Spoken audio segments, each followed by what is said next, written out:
கைஃப நுசூலுல் வஹி, வஹி எப்படி இறங்கியது என்பது சம்பந்தமாக இமாம் புகாரி ரஹ்மத்துல்லாஹி அலைஹி அவர்கள் ஹதீசுகளை கொண்டு வருகின்றார்கள். அதிலே எப்பொழுது இந்த உலகத்திலே மனிதர்களை அல்லாஹு தாலா வீணாக படைக்கவில்லை, மாறாக இந்த உலகத்தில் படைத்து மனிதன் மனிதனாக வாழ்ந்த பின்பு கியாமத்து நாளிலே அவன் எழுப்பப்படுகின்ற பொழுது அல்லாஹுவை குறை சொல்லக்கூடாது என்பதற்காக வேண்டி அவனுக்கு வழிகாட்டுவதற்காக காலத்திற்கு காலம் ரசூல்மார்களையும் நபிமார்களையும் அல்லாஹ் அனுப்பி கொண்டிருந்தான்.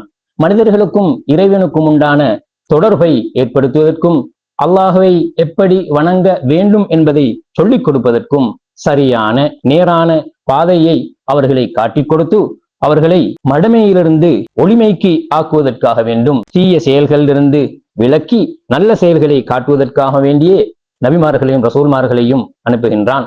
அந்த ரிசாலத்து சமாவியா என்று இறைவனால் அருளப்பட்ட அந்த நிகழ்வு எப்படி அமைந்திருந்தது என்பதை காட்டுவதற்காக வேண்டியே இமாம் புகாரி ரஹ்மத்துல்லாஹி அலைஹி அவர்கள் வஹியினுடைய பாடத்தை பற்றி சொல்கின்றார்கள்.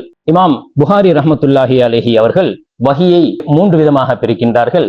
அதிலே முதலாவது ஸல்லல்லாஹு அலைஹி வஸல்லம் அவர்களுக்கு வஹி வருகின்ற பொழுது ஒரு சப்தத்தினுடைய மணி ஓசையினுடைய சப்தத்தின் மூலமாக அவர்களுக்கு வஹி வரக்கூடியதாக அமைந்திருந்தது. அப்படி வரக்கூடிய நேரத்தில் அவர்களுக்கு அது மிக கடுமையாக இருந்ததாகவும் மிக கஷ்டப்பட்டு விளங்கக்கூடியதாக இருந்ததாகவும் என்று சரகுகள் இங்கு கூறப்பட்டிருக்கின்றது. அதே போன்று இரண்டாவதாக வஹியை அல்லாஹு தஆலா ஜிப்ரீல் அலைஹிஸ்ஸலாம் அவர்களை ஒரு மனிதனுடைய ரூபத்திலே அறிவிக்கின்றான்.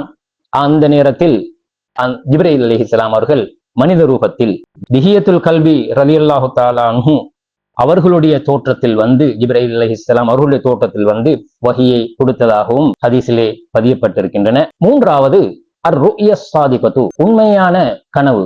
கனவு என்பது நபித்துவத்தின் நுபுவத்தின் ஒரு அங்கம் என்பதாகவும் மற்றும் சில ரிவாயத்துகள் சொல்லப்பட்டிருக்கின்ற விதத்திலே அவர்களுக்கு கனவின் மூலமாகவும் சில செய்திகள், சில ரிசாலத்துக்கள், தகவல்கள் அல்லாஹ்வின் புறந்து அடுக்கப்பட்டது என்பதை 3 விதமாக காட்டி அந்த வஹியை எப்படி அமைந்திருந்தது என்பதாக இமாம் புகாரி ரஹ்மத்துல்லாஹி அலைஹி அவர்கள் சொல்கின்றார்கள்.